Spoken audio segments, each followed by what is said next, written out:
There are 3 seconds remaining. Robbie Gold has the chance to send San Francisco to the NFC Championship game. Here's the snap. The kick is up. It is scored! San Francisco beats Green Bay 13-10. That is your dagger. Go home, Packers. Oh, goodness gracious. Shout out Wayne Larry. There's your dagger. Green Bay, go home. Goodness. Welcome to another Monday edition of Second City Sports Real Live and in living color right here on Sports Zone Chicago, along with Miss Lakeena McGee, which is she. I am Sydney Brown. Hey, that's me. You can follow yours truly on the Twitter and the IG at SidKid80. Once again, at SidKid80. That's SIDKID80. That's SIDKID80. Follow me at Keena McGee on the Twitter and at Keena_McGee on the IG. Make sure you download that Sports Zone Chicago app. You want to know why? Because we said so. That's why. Also, too, if you can watch any of our other five live shows, including this one, Second City Sports. If you happen to miss it, that's okay. You can watch them and listen to them at your own leisure. That's why we want you to download that Sports Zone Chicago app. Also, make sure you follow Sports Zone Chicago on all social media platforms. That's Facebook, Twitter, Instagram, and YouTube. Once again, at Sports Zone Chicago on all social media platforms, Facebook, Twitter, Instagram, and YouTube. And you can catch the audio version of this podcast, Second City Sports, by subscribing to War or Anchor. We are available on all podcast platforms, including that iHeartRadio app. Make sure you type in the search engine boxes on those podcast platforms, WARR on Anchor. And you can follow War Media on all social media platforms, Facebook, Twitter, Instagram, and YouTube at War Media. Once again, at WARR Media. That's Facebook, Twitter, Instagram, and YouTube. And thank you very much in advance for your support. Like, share, subscribe, and tell your friends. We are unapologetically fun, and we have very different opinions. Lakeena, you told me before the show you wanted to start this show talking about the Bills and the Chiefs. Well, I'll let you do so. Mm-hmm. I have a couple of thoughts following your lovely intro into this game, because I had some issues yesterday with this game. We might have the same issue, Sid. So I'm going to go ahead and get this out of the way, because I know you're going to go into it. I know you got some questions, so I know you're going to go into a tangent about it. So I just want to get it done and get it over with and get it out the way. Now, let's see. Okay. Let me guess what? 13 seconds. That's basically what we're talking about here. 13 seconds. 13 seconds in between.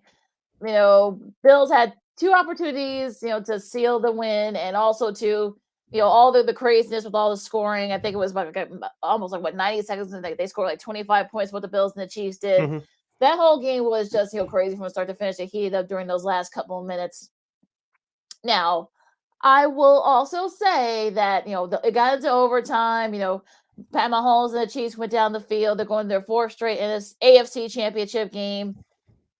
Okay, now the overtime. Now, let me remind folks that it was just a few years ago, the old overtime rule where whoever got the ball first, all they had to do was score.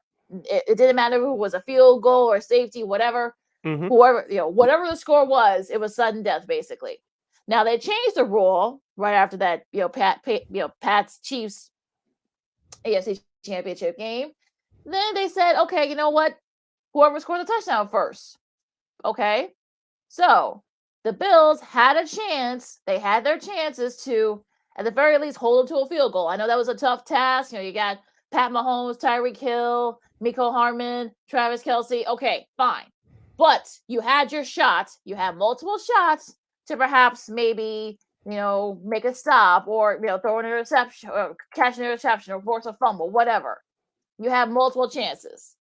And you decide, they decide not to. Leaving, leaving Kelce wide open, leaving Tyreek Hill wide open. Yes, no, he's hard to, catch. That's why they call it a cheat or whatever. But this whole thing where, I know some people say, well, what about a swift kick? Okay. Hill, Hardman, McKinnon, they have a lot of fast guys out there. If they kicked it short, and you probably had a chance of maybe one of those guys perhaps catching the ball and going towards the end zone for a touchdown that would have won the game then and there, everybody would have said, well, they should have kicked it deep. So for all those, and also too for the overtime crowd, they didn't get a chance. They could have held to a field goal, folks. Tremaine Edmonds, Micah Hyde, you're both Pro Bowl, defensive guys. Where were you guys late? So for all these people who are saying that, well, you know what, they could have, we've missed out on Josh Allen. Look, Josh Allen said it to himself after the game. They should have made the plays. He didn't. Look, make it stop defense. Make it stop on defense, or hold to a field goal. So, Buffalo had multiple shots. The defense let him down. And yes, all three phases. We'll talk more about that in a second. But I'm sorry. So all this talk about they should take an overtime rule. No. Do your job. You wouldn't have been in this situation. Ghost. If you have a question or comment for us during our 2-hour extravaganza for today's show and for this hour, our NFL divisional playoff review, you can go to Sports Zone Chicago's Facebook page or Sports Zone Chicago on YouTube. Type in your questions or comments in the comments section. But Lakeena will get them up on the screen for you. But if you decide to troll or do something stupid, Lakeena will give you the Grayson Allen boot. Bye. Ooh. Nah, we'll get to that next hour. I don't want to do that. Yeah. Yeah, we'll get to that next hour. We're trying to get your energy up for that first. Back to this Buffalo Chiefs game, Lakeena. The situation that no one's talking about when Buffalo took the lead, 13 seconds left. Your head coach Sean McDermott decides to call 2 timeouts before Kansas City ran a play. 2 timeouts before they ran a play. Why did you do that? That's what the break is for. After you kick the extra point, you remind your defense of what you have to do. Why would you call a timeout? You gave the Chiefs extra time to draw up a play. Yes, that is true. And no one's talking about that. That is true. It makes no sense to me. And shout out to Tony Romo on the broadcast for CBS, talking about the Travis Kelce play. Guess how many guys Buffalo rushed? They rushed 4. In that situation, they had to pass. You rushed 3. Did you really think that Patrick Mahomes was going to do Dak Prescott from last week? No! I don't get it. Like I said, Sean McDermott is one of the best young coaches in the league. I know he's been there with Buffalo for a few years, but he should be getting more heat today than he's been getting from these national media pundit boobs. Let's be real, Lakeena. Those 2 mistakes came back to bite Buffalo. And you talk about the overtime. I'm not going to waste any time with overtime. Everybody knows the rules. The NFL is not going to change it. They changed it probably about a decade ago. Okay, so it's still barely new. They're not going to change the overtime rules again. So people that don't like it, get over it. Play defense. Thank you. And speaking of defense, Buffalo's defense was fatigued, especially in that fourth quarter. You saw when Kansas City won that coin toss in overtime. I said to myself, game over. Because Buffalo's defense had to go back out there because they already gave up a game-tying field goal and 2 long passes. They were fatigued, and you saw that in overtime. So anybody thought that the Buffalo defense was going to stop them one more time, being fatigued, and you just got finished closing out for 13 seconds in regulation, it just wasn't going to happen. So Sean McDermott should be getting more heat than he's been getting in these less than last 24 hours. Look, it's one of those things where you wonder, okay, you know what? This was your moment. This was your chance to kind of have that moment. Look, I know you guys were fatigued, but you guys could have found your second win. All you had to do was hold to the field goal. That's it. You didn't have to. You had to let them score a touchdown. I mean, look, if you're giving up a field goal, fine, you did it. And look, who knows? Harrison Butker probably would have missed that field goal, and that would have been your shot to probably win the game. You didn't. He missed one early in the game. Exactly, and you didn't get a chance. You didn't give him a chance to do it. So this was your moment. This was their moment, and they didn't seize the moment. And look, yes, I get it. Look, Mahomes, that whole offense. Look, it's hard. Look, it's hard to stop them, but you could have contained them, and you didn't. And yes, those 2 timeouts. I mean, you let them off the hook with those 2 timeouts too.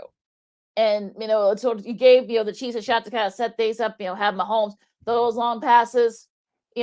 Pass rush. I don't know what was going on there. I don't know the scheme of it that they were trying to do. They were doing zone reads. I don't know, but look, there's so much blame to go around. And look, we got myself and our buddy Colmy has kind of got to like, well, you're excessive play. Well, yeah, I am, because you know what? You had your look. The Bills defense could have. This was their time to shine, and they didn't do it. Like, look, Josh Allen and them, they did their job. Okay, look, the Bills. Look, Dawson Knox had a couple of drops. Why did Stephon Diggs get more chances at the ball? Didn't get more. He only had 3 targets. Why was he targeted more? I don't know. But look, Gabriel Davis. I mean, he kind of became a star. Catching for 4 touchdowns, I should say, and also over 200 receiving yards, which is like record breaking. I think, which is the most by I think he's only a second year guy, so good for him. Big in the losing cause, but you had to make a stop. You could have made a stop on defense. That's all you had to do. It's not rocket science. Okay. So for all the, like you said before, for all these people who were trying to say, well, let's change the rule and stuff like that. No, they changed the rule about just a few years ago. Mhm. So look, it was sudden death. It would have been worse had they had done that, for sudden death. Make a play on defense. Everyone else has said it. Lewis Riddick, who played defense, numerous other people who said the same thing. I don't know what else to tell you. It's not rocket science, folks. It's not. You listen to Second City Sports on the Monday edition. We're live and in living color right here on Sports Zone Chicago. Sid and Lakeena here with you. Second City Sports are reviewing the Buffalo Bills losing to the Kansas City Chiefs 42-36 in overtime in yesterday's NFL AFC Divisional Playoff Round game. Lakeena, before I get to my main point, let's take a look at some of the numbers for the Buffalo Bills. Josh Allen, who kept up with Patrick Mahomes. He was 27-37, 329 yards and 4 touchdown passes.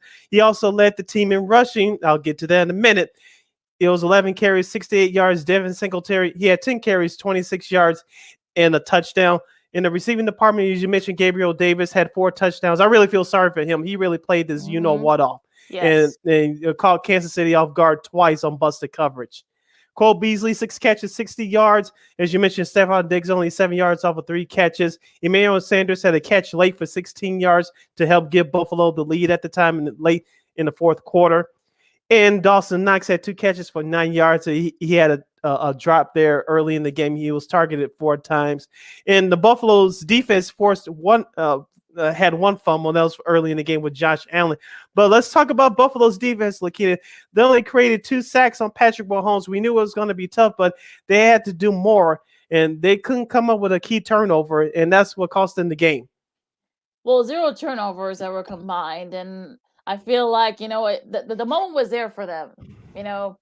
Micah Hyde, I mentioned earlier, Tremaine Edmonds, Micah Hyde, Ed Oliver. I mean, those are not, just, guys that come off the street. Those guys have been around for a little bit. Mm-hmm. And the fact that none of those guys on defense were able to, look, 2 sacks, that's it. You could have done more. Look, I know Mahomes could be a little bit slippery, but come on.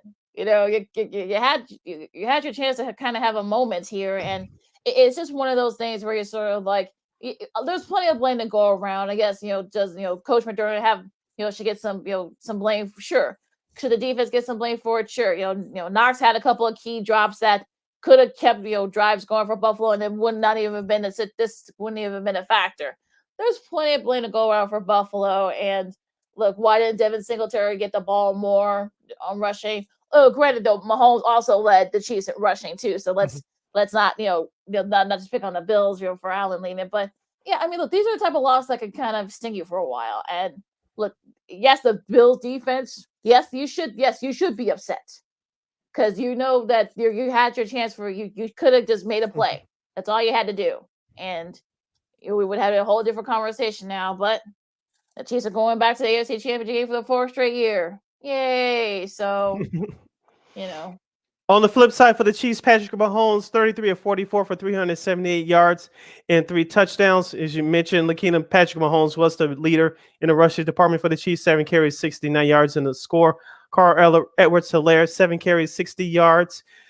In the receiving department, Tyreek Hill showed up, 11 catches, 150 yards in the score. Travis Kelce, he called the game winner in overtime, 8 catches for 96 yards. Pringle had 5 catches for 29 yards. And McKinney had 5 catches for 54 yards. Lakeena, the Kansas City Chiefs, we talked about this on Friday.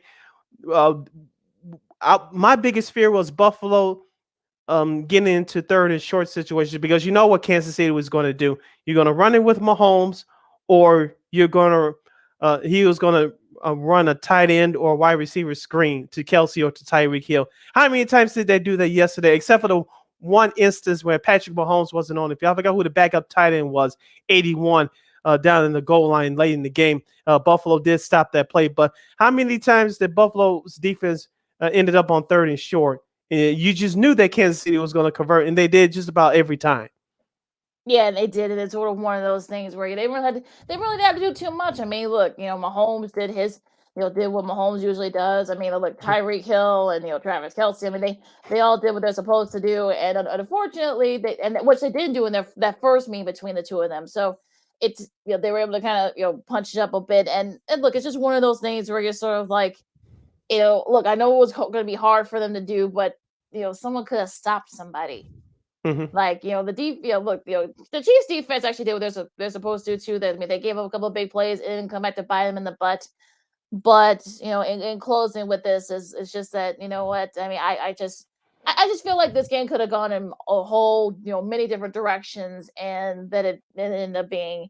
And look, I know that folks were sort of wondering like, okay, there were some things that probably could have happened here and there, but you know what? It's if you're the Chiefs, I think you'll take the win, and you're going back to the AFC Championship game. You get to host it too. If you have a question or comment for us during during our NFL Power Hour or any of our topics during today's show, you can go to Sports Zone Chicago's Facebook page or Sports Zone Chicago on YouTube. Type in your questions or comments in the comments section. Lakeena will get them up on the screen for you. Our question for this hour is, the Buffalo Bills and the Kansas City Chiefs treated us to an instant classic game yesterday.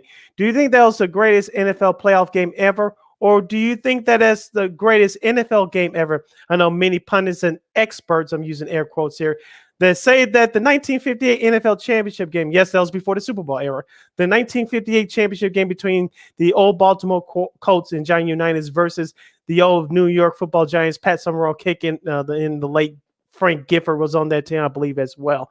Many consider to be the greatest NFL game ever played.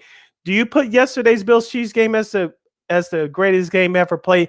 I'll put it at least in the conversation. You can't tell me that no game, we had thousands of games played since 1958. You can't tell me that at least yesterday's game didn't match 1958.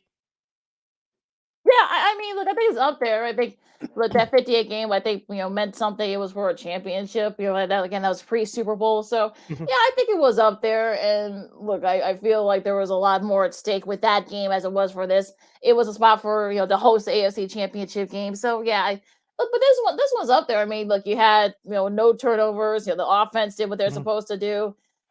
Both quarterbacks led their team in rushing. I think, look, this is definitely up there, but like I said, the best. Look, it's a whole recency thing, and I think it's a little bit much. But you know what? It was sort of a chess match. But hopefully, we'll be see more of this in the next few years. Yeah, I think it'd be up there in the top 5, at least in my personal opinion. The top 2, top 3 is one of the greatest games ever played, because Buffalo, you thought, I know Kansas City went up 9 early in the fourth quarter, but Buffalo kept coming back. Buffalo didn't really get blown out, as we discussed over the last several minutes. They shot themselves in the foot late in the fourth quarter in regulation. But Buffalo was hanging around. They scored, I believe, the opening possession of the game. And then Kansas City came right back and scored 14 unanswered points. Buffalo still hung around. They took the lead. They scored 25 points in the fourth quarter. It's just like they couldn't finish. But Josh Allen and Patrick Mahomes both played their butts off, and both of them should be commended for that. As Jeff Saturday of ESPN said on TV last night, you cannot blame Josh Allen for the reason why Buffalo is not moving on. You cannot do that. This is not a year ago where they were the newcomers to the championship scene, things like that. Both quarterbacks played their hearts out last night, and I think we were slightly robbed because of what Sean McDermott did for Buffalo. But besides that, it was an instant classic, and it's really going to set the standard for great playoff games for years to come. All right, so you know what? We're gonna take a quick break, Sid, and when we come back, we'll have more, divisional round talk. A lot of, it wasn't the only game that went down to the wire. These 3 of the other games went down to a field goal, and a couple other games that probably should not have gotten that close. But we'll talk more about that coming up next. Along with Cindy Brown, I'm Lakeena McGee, the Second City Sports on Sports Zone Chicago, and we'll talk more division round recap right after this. AutomotiveMap.com presents the Sports Flash on the Sports Zone Chicago. The Bulls have dropped 2 in a row on Sunday. It was a 114-95 setback at Orlando. The lowly Magic took a 23-19 lead out of the first quarter. They led at 53-37 at the half. DeMar DeRozan with 41 points in the loss. Nikola Vukovic had a double-double, 13 points, 13 rebounds. Kobe White chipped in with 22 points, 28-17 Chicago. Back at it tonight, they'll visit the Thunder. They head into the matchup one game out of first place in the East. The Blackhawks visit Colorado tonight. Chicago's winless in 3. It's the second of 3 straight away from home. They open the trip with a 4-3 overtime loss at Minnesota on Saturday. The Bears GM search continues. They've got a second interview set up with Chiefs Executive Director of Player Personnel Ryan Poles this week. The Bears also whittling down their initial list for a new head coach. For lightning fast sports updates, download the Score app. It's free and one of the most popular sports apps in North America. I'm Chuck Sanders. That's the Sports Flash on the Sports Zone Chicago. Deep breaths. Mize virtual meditation studio has never been busier. Imagine not working. They need a remote assistant to realign their scheduling. Blank calendar. Sorry, back to your breath. Indeed can help them hire great people fast. I need Indeed. Indeed you do. Make calls, schedule virtual interviews, and talk to candidates right from your employer dashboard. Visit Indeed.com/credit and get $75 towards your first sponsored job. Terms and conditions apply. Hello, this is Discover, and we take customer service very seriously. We know that if you have a question or concern about your credit card, that's a serious matter, and you need to talk to a real person about it. So we offer around-the-clock access to seriously talented representatives in the USA. Again, it's a serious endeavor. The only funny thing about it is Bob. If you call us and Bob answers, you're in for a treat. Get 100% US-based customer service and talk to a real person day or night. Discover. Exceptionally common sense.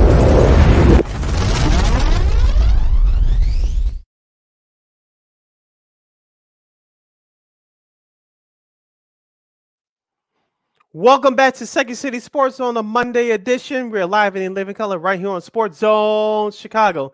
I'm Sid, that's Lakeena, and this is Sports Zone Chicago, Second City Sports, as we continue to review what a great weekend of football action it was, an NFL divisional playoff round. Lakeena, let's review both the Saturday games first. In the AFC, it was the Cincinnati Bengals on the McPherson game-winning field goal, defeating the Tennessee Titans 19-16. Taking a look at some of the numbers for the winning team, the Cincinnati Bengals. Joe Burrow, who was sacked 9 times, he was 28 of 37 for 348 yards in an interception. Joe Mixon ran the ball 14 times for 54 yards. He had a touchdown in there as well. In the receiving department, Jamar Chase from LSU, he is continuing to amaze people, this rookie wide receiver out of LSU. He had 5 catches for 109 yards. His longest catch was 57 yards. T. Higgins, a quiet performance, 7 catches, 96 yards. And Joe Mixon had 6 catches out of the backfield for 51 yards. Lakeena, Joe Burrow becomes the second quarterback in NFL history to get sacked 7 more times to win a playoff game. The first one was, of course, Donovan McNabb in the 2003 season. The 4th and 26 Fred Mitchell play. He was sacked 8 times in that game. Of course, Philadelphia went on to beat the Packers in that divisional round playoff game before losing to Carolina in that following week in the championship game. Lakeena, as we talked about on Friday, what did I say that the Cincinnati defense had to do? Make Ryan Tannehill become a one-dimensional quarterback.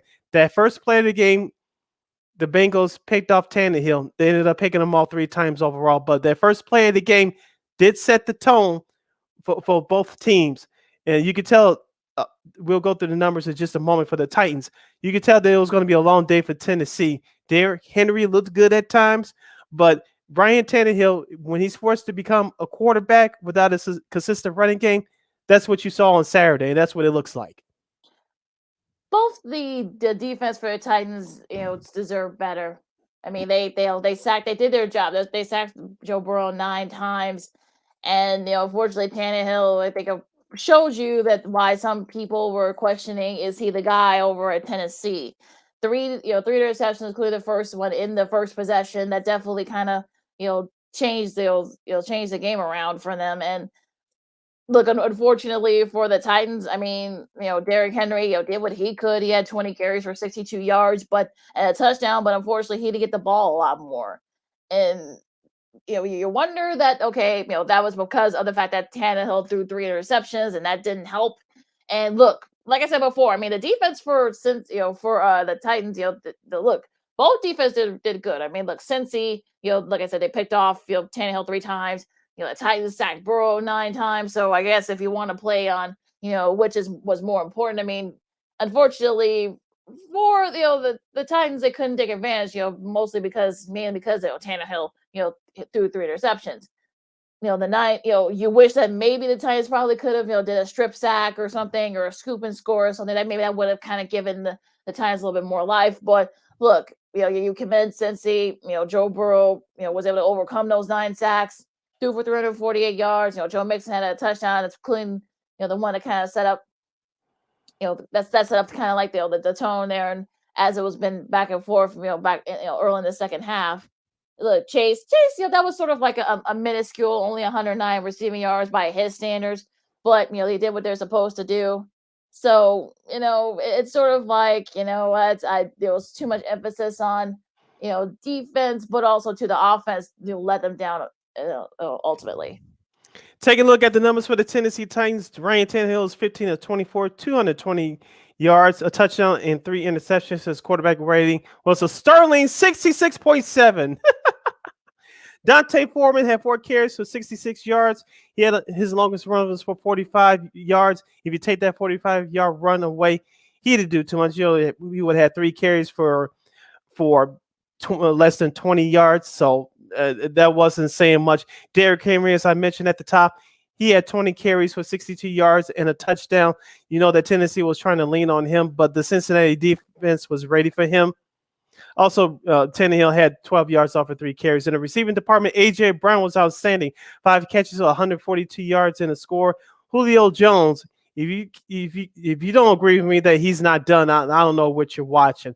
Even though he had 6 catches for 62 yards, he had a couple of drops. I know A.J. Brown had a drop late in that game as well, but Julio Jones, this is what happens when you get older, you start missing games. You look just like that, and I don't know if you can depend on him anymore. Hilliard had 3 catches for 13 yards. And as you mentioned, the Titans defense sacked Joe Burrow 9 times. They did pick him off once. I'm with you, Lakeena. Just watching that game, the Titans, if you depend on Ryan Tannehill to win you the game, you're in trouble. And the Titans defense, if they had Buffalo's offense from yesterday, they'll definitely be cruising to the AFC Championship game right now. Well, yeah, like I said before, they weren't able to capitalize on too much. Yes, they did pick off Burrow once, but they couldn't capitalize on it. So that was sort of the difference in the game. So, and look, and since he's going to their first AFC Championship game since go all the way back to 1988. So we'll see. We'll see how they do. And look, they're ahead of schedule. I know some people would say they overachieve this year. So we'll see what they can do. Now going into the NFC, the first game up. Sort of a strange game where the team that won did not score an offensive touchdown. So let's go figure. San Fran beat Green Bay 13-10 with a Robbie Gould game-winning field goal. Also, too, Aaron Rodgers. I know all the jokes on Twitter. People were doing it all weekend, including folks here in Chicago. Rodgers now 0-4 against the 49ers in the playoffs. 49ers are just now the 4th team since 2000 to win a playoff game without an offensive touchdown. Those other teams, 2 of those 4, the 06 Colts and the 2000 Giants both made the Super Bowl that season. So, take that for what it's worth. If you're a 49ers fan, a block punt that led to a touchdown deep in the Packers' own territory. And look, we forgot to mention this, Sid, about the special teams. The special teams was sort of like the thing that was the Packers' one weakness. And yes, we saw it throughout the season, giving up punt returns, and they gave up a kickoff return for a touchdown, and they've had blocked stuff, blocked and stuff. Mason Crosby missed some field goals too. It picked the wrong time to come back, and be the weakness for them. So what do you think about this game? Shout out to the 49ers special teams coach. I don't have his name in front of me, but shout out to him and his players for paying attention in film session this week. It definitely paid off. And shout out to Willis, number 94 of the 49ers as well, for blocking that punt. But looking at this game overall, Lakeena, what did we talk about on Friday? I said the 49ers had to get home on Rodgers 2 times. because even though Rodgers is an older player, Rodgers can still run out the pocket. The 49ers got home to him 5 times. Eric Armstead had 2 sacks. Nick Bosa had a sack in there as well. The 49ers defense was the unit that saved the day because, as you mentioned, the 49ers offense didn't really do much, especially in that first half. Now, late in that first half, Jimmy Garoppolo had a chance to put some points on the board. Instead of throwing the ball away, he was trying to force the ball into George Kittle's area, and it got picked off. And that should have been no worse than a 10-0, if not a 14-0 lead for the Packers going into halftime. San Francisco, they were lucky that I think it was a 7-0 Packers lead at halftime because, remember, Mason Crosby's field goal was blocked to end the half. So San Francisco dodged the bullet right there. Now, San Francisco offense started to get it going in the second half. They just, as you mentioned, couldn't put any points on the board. But I'll give them credit.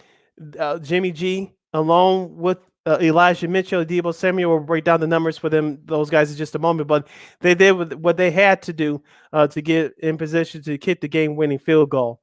Now, taking a look at the numbers for the 49ers, Jimmy Garoppolo had a quarterback rated of 57.1 off of 11-19 pass and 131 yards in that late first half turnover. Elijah Mitchell had 17 carries for 53 yards. Deebo Samuel, 10 carries, 39 yards. The Packers did a heck of a job limiting his big play abilities. In the receiving department, George Kittle, I didn't get a chance to mention this on air on Friday, Lakeena, but I thought he was going to be key. He was, especially late in that second half. He had 4 catches for 63 yards. Deebo Samuel, 3 for 44. And Elijah Mitchell had 18 yards off of 3 catches coming out of the backfield. Lakeena, we'll talk about their opponent later on in the segment, but the point of 49ers must perform better than this, especially offensively in the NFC Championship game. Well, it's one of those things where you didn't really have to do anything, and good thing your special teams kind of picked up the slap for you. Jordan Willis was the one who blocked that punt, and also Hufanga, ultimately recovered it and scored the touchdown. But I mean, look, the Packers, you had your chances to kind of put the game away, and you didn't. That's what happens when you let the 49ers hang around. And I'm surprised people aren't talking about this more. They had their chances. I mean, look, Aaron Rodgers, did what he's supposed to. Once they scored that, on their opening drive, you thought, okay, you know what, this could get ugly. And especially since the 49ers were able to play together on offense. They didn't, and look, they let points on the board. Shout out to the 49ers defense for sacking Aaron Rodgers. I'm surprised it's not being talked about 5 times, I should say. Armstead, had 2 of those sacks, and Bosa also had 2 of those 5 sacks as well. And look, it's one of those things where this is sort of like the old-fashioned way of doing things. I know people always, call Kyle Shanahan kind of like a junior offensive genius, but it's been their defense and their specialties that kind of helped propel the 49ers. And that's why they are where they at right now, going to the NFC title game once again. So, shout out to them. And look, this is also they're the 3rd team the 49ers are to beat both the Cowboys and the Packers in the same postseason. Also the 4th time to ever face both of them. So, they joined Washington from 1972 and the 07 Giants. They also, another factor here, they both made the Super Bowl, and of course the 07 Giants won it. So, the 49ers are doing it the kind of the old-fashioned way. And look, they should get applauded for it. They're going back to the NFC title game. If you have a question or comment for us during today's show, including our topic for this hour, was the Bills-Chiefs game the greatest NFL game ever played, or do you have any other thoughts on the other 3 NFL Divisional Round games that were played over the weekend? You can go to Facebook.com/SportsZoneChicago, or go to Sports Zone Chicago on YouTube. Type in questions or comments in the comment section. Lakeena will get them up on the screen for you. Taking a look at the numbers on the flip side for the Packers, Aaron Rodgers, 20 of 29 for 225 yards, no touchdowns and no interceptions. Aaron Jones had 12 carries for 41 yards. A.J. Dillon had an early first quarter touchdown off of 7 carries for 25 yards. He left the game in the 3rd quarter with an injury. Aaron Jones led the Packers in receiving yards, 9 catches for 129 yards. Devontae Adams had 9 catches for 90 yards. His longest reception was 25 yards. Will it be the last game for him in the Packers uniform? We'll find out very soon. And Alan Lazard had 1 catch for 6 yards. Mercedes Lewis, he had 1 catch. It turned out to be a fumble, which turned the game around for the 49ers late in that second half. Lakeena, the Packers did get to Jimmy G 4 times, especially up the middle, but it was a lack of running game, and there's a lack of big playability, especially late in that second half, which cost Green Bay the game. Like I said, it's the little things, and look, Mm-hmm. we saw what happened in that game with the Packers, and look, like I said before, I mean the Packers had multiple chances to kind of put this game away, and they didn't.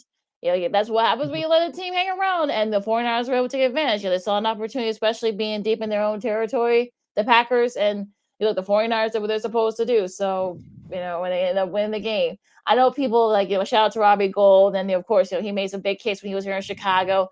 He missed some big kicks too. I mean, one of the reasons why he's no longer a Bear was that he missed that game. He missed that game-winning field goal against the Vikings. So I think from about I think it was like 2011. So I think people need to kind of just yes he should he should get his flowers, but I think people need to remember why he's no longer here in Chicago. But look, I think like I said for the 49ers, look, they didn't have to do too much. They did what they're supposed to do. They were able to kind of hang on, and look, they had their chances to kind of make the game interesting, but the Packers had their chance to to play it away, and they didn't. They were where was the aggression? Where was the on offense? Why not go for the knockout punch? You had your shots, but the 49ers defense did what they had to do. So congrats to them. Who will the 49ers play in the NFC Championship game, you may ask? It will be the Los Angeles Rams after the Rams upset the now defending champion Buccaneers 30-27 in the other NFC divisional playoff game from yesterday. The Rams had a late 27-13 lead. Tom Brady led the Buccaneers back to tie the game before Matt Gay kicked the game-winning field goal for the Los Angeles Rams. Take a look at the numbers for the Rams. Matthew Stafford, you cannot blame him for losing it because they didn't lose. Stafford was 28-38 for 366 yards and 2 touchdowns with a stellar quarterback rating of 121.2. In the rushing department, Cam Akers in his return had 24 carries for 48 yards. Van Jefferson 1 carry for 15 yards. Cooper Kupp continues to amaze us all. The third-year wide receiver out of Eastern Washington. He had 9 catches for 183 yards and a touchdown. Odell Beckham Jr. He had a couple of big catches early in the game for the first scoring drive of the day for the Rams. But overall, he had 6 catches for 69 yards. Tyler Higbee, their stud tight end, 4 catches for 51 yards. Van Jefferson, 2 catches for 29 yards. In the Rams defense, they forced 4 fumbles on Tom Brady and company, and they got home to Tom Brady 3 times. But also to remember, the Bucks, had their shots at, they had a couple of fumbles too. There was like 9 fumbles total, so it wasn't raining out there down there in Tampa. So I don't know what the heck was happening there with the football. Now, look, the Rams, could have easily, given this game away practically. They had a high, they were up, I think, 27-3, but then, they came back, and Cooper Kupp, dropped a pass, from Stafford that could have, put the game away. It didn't, and I guess the center, I forgot the center's name from the Rams, hiked the ball way over Stafford's head, and that they took him out of field goal range. So there was multiple shots. Akers had a fumble. Now to their credit, Kupp was able to redeem himself. Caught that monster pass. From Stafford to kind of set up that game-winning field goal, but Akers has to unfortunately eat that for all this week. That also could have put the game away. So there was so many weird things that could have happened. And look, when you saw the touchdown, Fournette scored a touchdown that got him within that tied the game. You're wondering okay, here we go. But Stafford, I think probably said to him, so enough is enough. So that's why he went forward and for twice, and they were able to kind of set up the game-winning field goal from Matt Gay. And now the Rams are going to be facing the 49ers once again for the 3rd time. And we'll get to all that in a second. But, the Rams, again, they could have easily, coughed this game up. And I can only imagine, folks on Twitter would have had a field day with the Rams. But thankfully, that didn't happen. And thankfully, that Stafford was able to bounce back. Now, look, this wasn't his fault that they caught up. But, the defense did what they're supposed to do. Von Miller, who I'm sure had a front row seat for some of those Brady comebacks. He did his thing. Aaron Donald, did what he's supposed to do as well. He had So a sack. I told you on Yes. Friday, we talked about it with our guy, Matt Veteran from fansided.com. One of the offensive linemen, I think Ryan Jensen returned to the lineup, but Wirfs was out. And so you saw, especially early in the game, Leonard Floyd and Aaron Donald was having a field day with that Buccaneers offensive line. Well, and also too, you can tell not having a lot of those veteran O-line guys came back to bite them and bite the Bucks in the butt, and that's what ended up happening. So, and the Rams, at least for a few, for a little bit, they had a field day with Brady, especially early on. So they settled in a little bit, but it was still, wasn't enough. And look, I think this Rams team, I think they're built to win now. So I think, look, we'll talk about the Brady's future. Know this was that they came out before, during the game, before the game, I should say, in the morning yesterday, that maybe Brady might hang him up. That's a whole nother conversation. But going to this, but this will be the first time that I think it's the first time like over a decade that neither Aaron Rodgers or Tom Brady will be a part of the championship game. So this is 09. So this is definitely I'm not gonna say this is kind of the end of an era, if you will, but not or a change of the guard. But you're wondering, okay, that's an interesting stat. For Tampa Bay, Tom Brady, as you mentioned, he was 30 of 54 for 329 yards. He had a touchdown and an interception for a quarterback rating of 72.2. Leonard Fournette, who's a free agent this offseason, he had 13 carries, 51 yards, and 2 touchdowns. Mike Evans, no, not the actor from Good Times. The wide receiver had 8 catches for 119 yards and a score. Robert Gronkowski, because he had played his last game in the Buccaneers uniform, he had 4 catches for 85 yards. I thought they could have used him more, but given the score, that wasn't happening. Leonard Fournette had 9 catches out of the backfield for 56 yards. Scotty Miller, who was MIA all season, he had 4 catches for 38 yards. Remember, he had that big touchdown at the end of the first half in last year's NFC title game at the Packers. And also, O.J. Howard, 1 catch for 7 yards. The tight end position, Cameron Bray had 1 catch for 9 yards. The Tampa Bay defense forced a fumble off of Matthew Stafford, and they got home to Stafford twice. So we talked about this on Friday's show, Lakeena. I thought that Tampa Bay's defense was still good, but it wasn't the same as it was a year ago. I know they brought everybody back, but you saw, especially early, that Matthew Stafford, given time, he was going to exploit the defense, especially in the secondary. You saw that, especially in that first half. Yeah, and I think that's what propelled the Rams to that big lead early on, was because of the fact that he was able to, Stafford, he was able to kind of expose that, that inexperienced secondary for the Bucks. Cooper Kupp had 180 receiving yards. Odell Beckham Jr. had some big plays. I know Van Jefferson had some big plays too. So it was actually, also too, I think that definitely helped the Rams get to that big starts, early on. And look, he was able to, expose, that inexperience and not, unfortunately not very good secondary for the Bucks. So I think that kind of helped the Rams get to that big start. So like I said before, it's going to be very interesting though, especially since they play the 49ers. Again, we'll get more into it on Friday, but they played twice already. The 49ers beat them both times. We've said it before, it's hard to beat a team 3 times. So, we'll see if actually something comes of it. But we'll get to that once we get closer to the game. But the Rams, with the exception of almost coughing up the lead, well, they did, but they actually ended up winning it, thankfully, in the final seconds. They kind of gave you the formula how they're going to be doing things against the 49ers. But again, we'll get to that as it gets closer and closer to game time on Friday. But it's sort of one of those things where you sort of say that the Rams probably almost did a big choke job, but thankfully they didn't. You're listening to Second City Sports, the Monday edition. We're live and in living color doing our football power hour along with Miss Lakeena McGee. I am Sydney Brown as we close in on hour number 1. Talking about the NFL playoff action that we watched over this past weekend, probably the greatest weekend ever, for this, especially coming off the previous weekend, the wild card weekend, which was not so super. Lakeena, you mentioned Tom Brady and Aaron Rodgers. We watched them both on the field for the last time.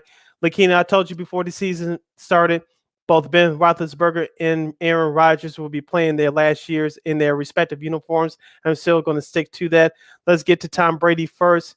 I know he has 1 year left on his contract. The Buccaneers have $11 million in cap space this offseason because they brought everybody back from last year's championship team.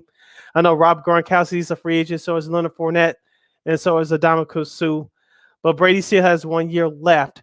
Do you think he comes back, or do you think does he decide that enough is enough? I did what I had to do. I brought the city of Tampa a world championship. We all know that his wife Giselle Bunch, a great supermodel, she said a few years ago after the Brady suffered that concussion, that was the year they beat the Falcons in 2016 for that Super Bowl. She wanted him to retire, and that was 5-6 years ago now. I know Brady's hanging on for dear life in terms of age. He's age 44. If he decides to come back, he'll be 45 by the time the next season starts. But call me crazy, Lakeena. The man is human, but I think he'll stick it out for 1 more year, and that's it. That's just my opinion right now. I don't know. Honestly, I don't know. I don't know. I mean, he looked, deflated, after that loss, and I don't know if he's actually going to be able. Does he want to play another year? I mean, look, 44. I mean, look, he looks great. He's in great physical shape, but Mhm. look, it's still football. It's a wear and tear on your body. So I wouldn't be surprised if he decides to come back, or I don't want to be surprised if he decides to hang it up. I mean, look, he's accomplished everything. He has all the passing records. He's got the most Super Bowls now. He has nothing to prove to anybody anymore. So I honestly don't know what he's gonna do. But either way, it wouldn't surprise me. So now, what about Aaron Rodgers? I feel like he's gonna come back. I think all this drama and stuff, I know people want to have their jokes and whatever, but I feel like he is gonna come back. I think to the Packers. I know some people said that maybe Denver, maybe Las Vegas, depending on who ends up coaching and such. But I just don't see him leaving the Packers. I just think that it's just silly at this point to think, but you never know. I'm still going to stick to my original prediction, Lakeena, that Aaron Rodgers, we just saw him walk off the field Saturday. I think that'll be the last time you'll see him in a Green Bay Packers uniform. I'm sticking to that. If he does come back next year, it's going to be with a different team. Now, he has options, and I'm sure if he wants to go to another team, he has got to tell the front office or whatever team that he goes to, can he bring a couple of players, superstar impact players with him. He has options. The New York Giants, the Pittsburgh Steelers, the New Orleans Saints, maybe Cleveland if they don't bring Baker Mayfield back. So he has options. And so I think if Aaron Rodgers wants to play, it's going to be somewhere else. It's going to be for 1 or 2 years. But I'm still going to stick with my original prediction that he's played his last game in the Green Bay uniform. I know he says he's not going to drag this out. And I know the new league calendar year will start at March 16th when free agency opens up. That's the new league calendar year for 2022. But I think Aaron Rodgers has played his last game as a Green Bay Pack. I know I watched some of his presser following the loss on Saturday. He said that it was the best year that he's had, connected with his teammates. Of course, he was deflated after the way they lost on Saturday. But if you can't get it done, and this has been a best stretch of his Packers career. Remember when they were going deep into those playoff runs back in 2014, 2015, it was him that was carrying those Packers teams.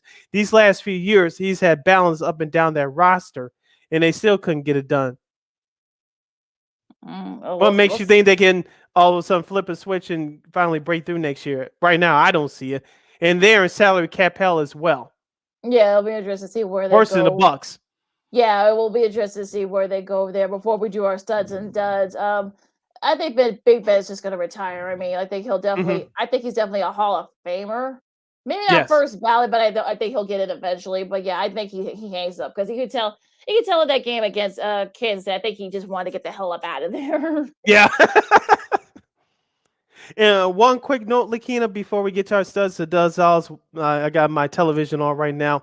The Los Angeles Rams, as we mentioned, they'll host the NFC Championship game next Sunday at SoFi Stadium, the home of this year's Super Bowl. Of course, the Rams will take on the 49ers. We talked about this, Lakeena. The Rams and the Chargers play in that same stadium. We know there's a lot of Raiders fans there in Los Angeles because, of course, the Raiders played in Los Angeles from the early 80s until 1994.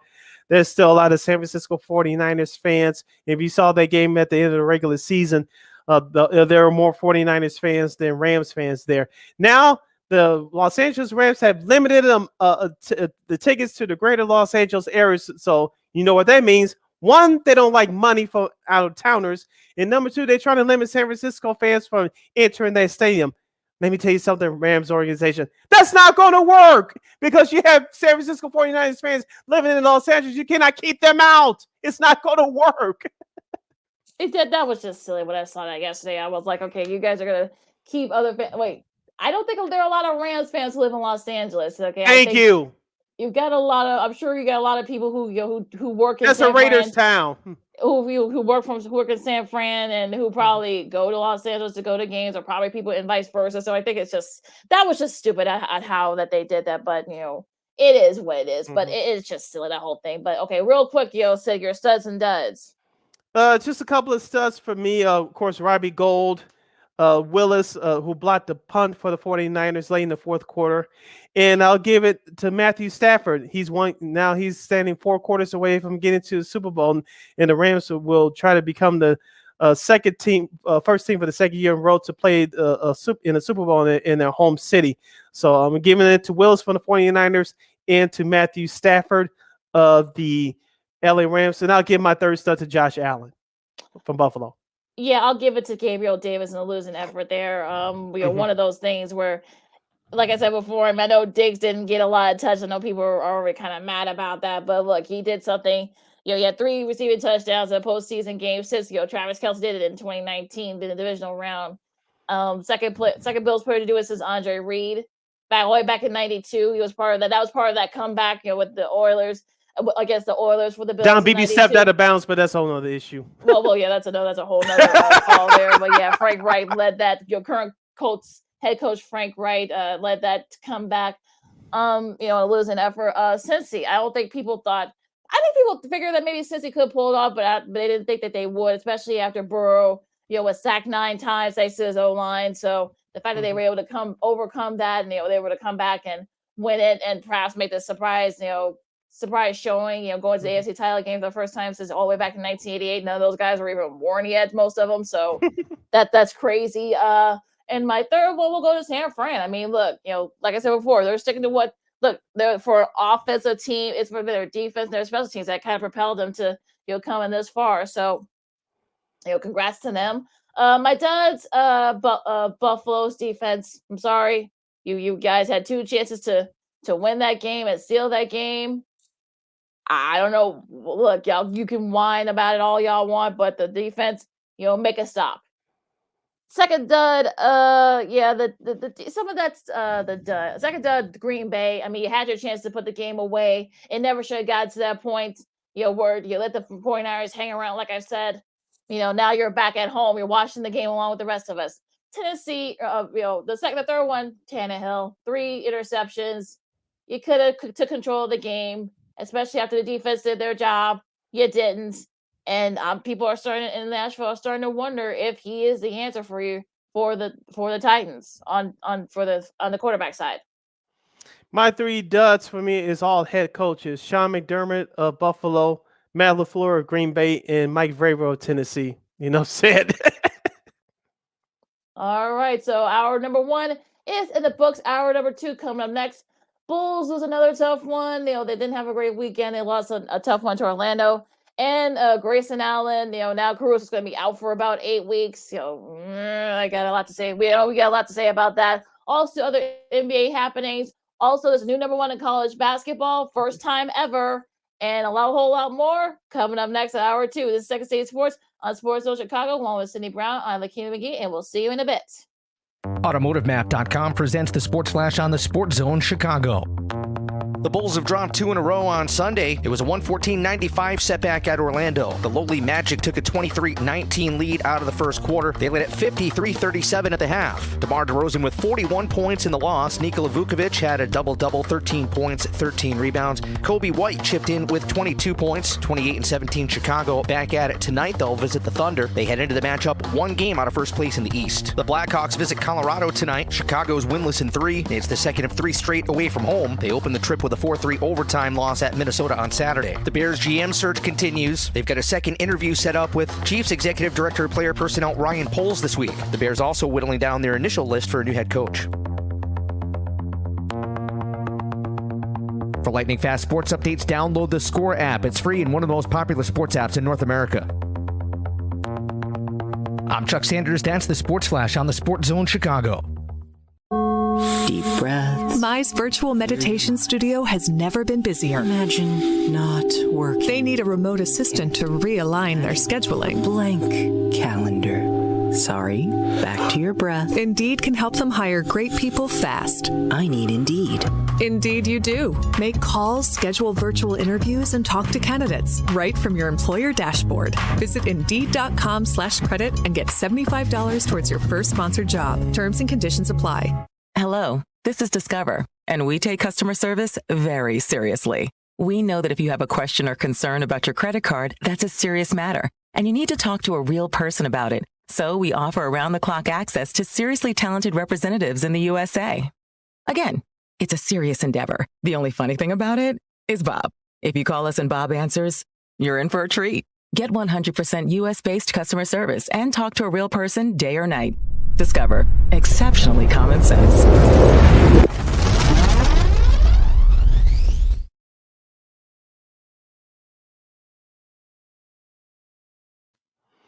Welcome back to hour number 2 of Second City Sports Live in the 11 Club right here on Sports Zone Chicago, along with Miss Lakeena McGee, which is she. I am Cindy Brown. Hey, that's me. You can follow yours truly on the Twitter and the IG at SidKid80. Once again, that's SidKid80. That's SIDKID80. That's SIDKID80. Follow me at Keena McGee on the Twitter and at Keena McGee on the IG. You have a question or comment for us during this now less than 60-minute extravaganza? You can go to source one. Ooh, let's do that. 3, 2, 1. If you have a question or comment, thank you. Take 2, action. You have a question or comment for us during we have less than an hour left of this extravaganza for today. You can go to Sports Zone Chicago's Facebook page or Sports Zone Chicago on YouTube. Type in your questions or comments in the comments section. Lakeena will get them up on the screen for you. Lakeena, let's kick off hour number 2 of the stellar program by discussing the Chicago Bulls in the NBA abroad. The Bulls, as you mentioned, they are 2-7 in their last 9 games. They had an ugly loss to Orlando last night. They lost to Milwaukee on national television, 94-90, but that wasn't a big story. As we told you guys, they were going to lose that game, but they were very competitive, actually had the lead.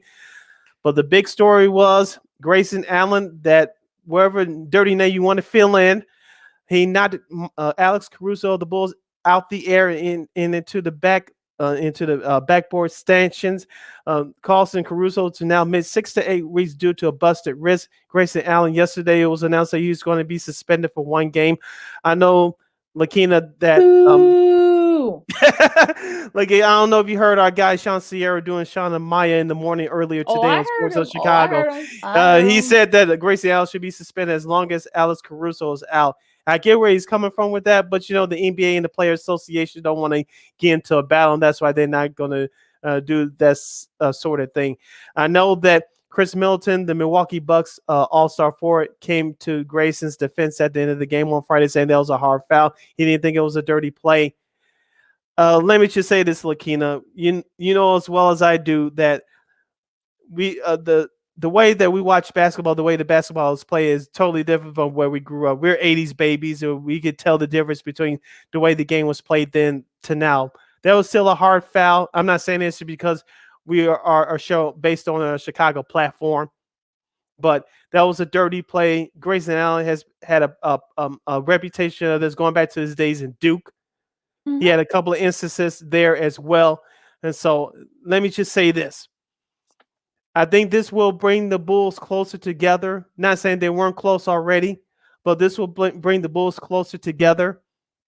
They're going to get out this funk. As we told you on Friday, Lakeena, of course, we didn't know this incident was going to happen, but as we told you on Friday, they were going to be competitive against Milwaukee, and they showed that. And I said on our show on Friday, and I'll say it here, the Milwaukee Bucks better beware of the Chicago Bulls, especially now what Grayson Allen did to Alex Caruso. I know the Bulls players are going to watch their comments, and they have so far over these last 2 days. And I think that what happened on Friday affected the way they played last night in Orlando. Oh yeah, there's no doubt that it affected their play. And but here's the thing. Here's the thing. Okay, here's the thing. I'll wrap. I'll let you take over. Here's the thing. I know they're going to say the right things in front of the media, But behind the scenes, you know they better gear up for the remaining regular season games against the Milwaukee Bucks. If you're the Bucks, and excuse me for using this phrase, I'm using this phrase very respectfully. If you're a Milwaukee Bucks or a Milwaukee Bucks fan, you better pray. You better pray that the Bulls don't have to face the Bucks in the playoffs, because if that happens, you're going to be in for a hell of a war. It's one of those things where, look, I heard Sean's comments. I saw it on YouTube earlier, and look, he's not the only one. There are a lot of people that felt that way. Oh, well, he should be gone. Our buddy Mac Peck, from Lockdown Bulls podcast. Of course, you guys can check that out on YouTube and such. And I remember he was saying on Twitter that if you saw his comments, go through his Twitter feed from this weekend, that Grayson Allen should be suspended. They're not for as long as Cruz was out. They're not going to do that because they don't want to hear from the Players Association and such. So they weren't going to go there. Now, should he have been suspended more than one game? Yes, I agree on that. He should have gotten at least like maybe a 5-game or maybe a 10-game suspension, somewhere in that range, because of the fact that this is the first time he's done this. He's done it before. He's done it in college. I remember people hated him in college. They were booing him. He did it a couple of times during the tournament. So the irony is that he actually was one of the reasons why Duke won their most recent championship a few years back. So take that for irony there. But yeah, I mean, look, their next matchup is on March 4th. So you got about 5 weeks to stew. Yeah, you may get Caruso and or Alonzo Ball back. We're not sure, but you may get one of them back. That's about the 6-week range that both Alonzo and Caruso are supposed to be out. So they might be back by then. I'm sure Cruz is going to do everything he can to try to make sure he's back for that game. He said March 4th? Yeah, March 4th. That's a Friday. Is that here in Chicago or that's in here Milwaukee? in Chicago. Is an ESPN game. So so you got to think that they'll be gearing up for that one. And we'll see, like I said, if Ball and or Caruso is back. And look, that would be great. And you have to think that affected their play against Orlando yesterday. I saw a little bit of that game. They didn't look good. I know the Wagner brothers, just had a field day with the Bulls. That's probably Grayson calling right now. But that might be him calling. Like, what are you talking about, Lakeena? But you know what I mean, Grayson. But back to this. They didn't look good, and you can tell that has really deeply affected them. And you saw, look, Billy Donovan, who rarely gets upset. I mean, he gets upset, but he doesn't show it. You can tell that he was upset, especially after what transpired, with the hit and such. I know people were saying, "Oh well, DeMar." And look, the Caruso kept playing. That's what people were forgetting. He kept playing, and the Bulls did what they could. They had to leave for a little bit. The fact that they put in a good effort, they didn't get their butts kicked. You have to commend them. You got to commend them. You have to commend them for keeping it close and playing shorthanded and such. But look, going to this game against Orlando, look, this is one of those games where you just throw away the tape and just burn it, because look, you're gonna have these everybody has, look, Golden State has had these kinds of games. Milwaukee had this kind of game a couple of weeks back. So I think people need to kind of just chill, like, oh my God, look, Vucevic didn't look good last night. He told you that. He'll be the first to tell you that. He had a double-double, but again, he only scored 13. Kobe White, did his thing. He scored 22. Io had his struggles from the field.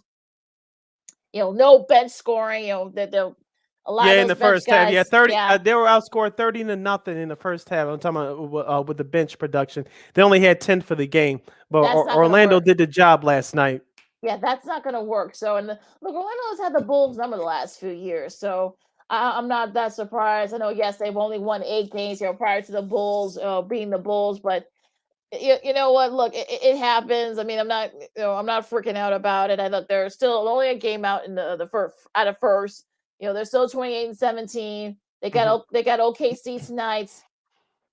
And look, all he can say is I'm sure they're gonna take this. And look, Zach LaVine, and Graham should be Javonte Graham should be back for this game.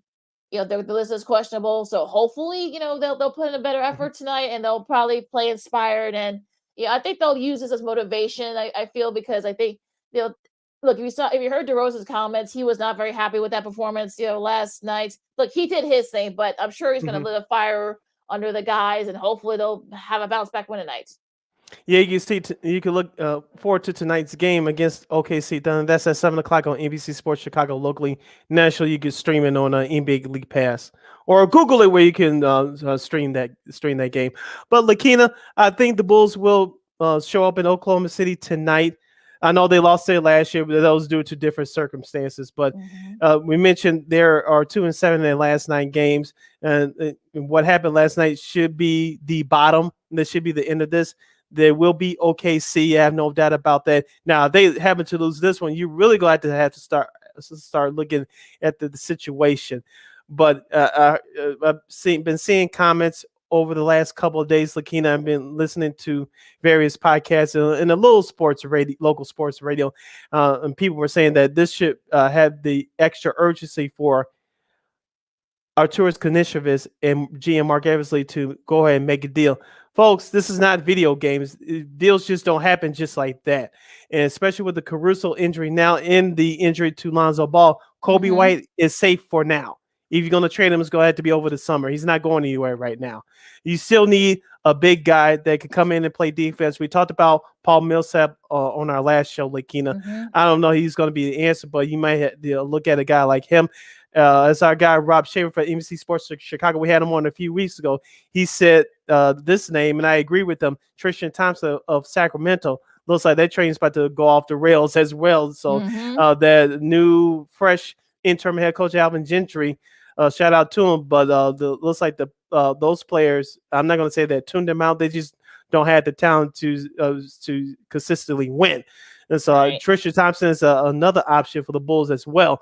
So I think the Bulls, there's a lot of buyers. There's a lot of sellers right now at the trade deadline. The trade deadline, by the way, is February 10th, a week before the All-Star break. But there's a lot of sellers right now. There's just not enough buyers. So I think if you're the Bulls, your first option should be at the buyer's market realistically. Yeah. Oh, yeah, absolutely. And I think, and look, we love it when, guys move in silence. And look, we don't know I know people think they know what, AK and Eversley are thinking. You just don't know at this point. You really don't.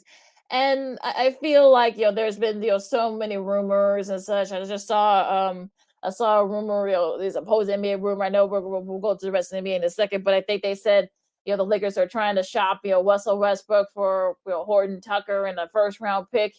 And that's not going to do it for you. So I'm just sort of like, okay. Like you said, there's just, right now, there's just not a lot of, there are more buyers than there are sellers. And look, we know that the Pacers are selling, but, Miles Turner is out, going to do the air quotes here. And look, Karis LeVert might be on the move. Sabonis might be on the move. You just don't know. You just don't know who you're going to give up for. And I think with the Ball injury, especially, and now Caruso being out too, Kobe White isn't going anywhere. And I feel like, he's making, he's doing his thing. He's, and averaging about 20 points a game.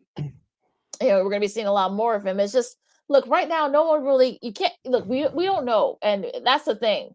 And like you said, Sid, I mean, there's not a lot of guys that are willing to buy. Look, yes, that's the Pacers. We've heard that yes, they might be on the way to selling. The Kings, especially with all this stuff that's been going on, might be on their way to selling. But again, at this point, it's still slim pickings. So. Yeah, buy, and I'm sure. Look, I'm sure AK there said they're buying their time. You're listening to Second City Sports, the Monday edition. We're live and in living color right here on Sports Zone Chicago. Sid, Lakeena here with you, talking Bulls in the NBA abroad. Lakeena, before we get to the rest of the action from this past weekend, I meant to bring this up on Friday. I'll bring it up now, especially given the struggles of the Chicago Bulls. They're still around the top 3 teams in the Eastern Conference. You look through the Brooklyn Nets situation with their injuries right now. And there's another name from that team is Circle is rumored to be being traded for another superstar. We'll get to that in a minute. But the Brooklyn Nets had a bad loss last night at Minnesota. Philadelphia, they're still hanging on, but I don't see them as a scary team. We mentioned Milwaukee. I know they barely beat Sacramento at home over the weekend after barely getting by the Bulls on Friday. Lakeena, I'll ask you this first. Given the Bulls' current situation right now, do you see anybody ahead of them running away with this Eastern Conference? I don't. No. Especially that's why the Bulls injuries. are still in a good position, as you mentioned, Lakeena, even before what happened to Caruso last Friday. If this team with their schedule can play at 500, they'll be okay. Because I don't see Philadelphia, Milwaukee, or Brooklyn running away, especially now with the injury to Kevin Durant. I don't see those 3 teams that you mentioned running away. I don't see Boston running away with this Eastern Conference. Or we go fall so far behind we can't catch up.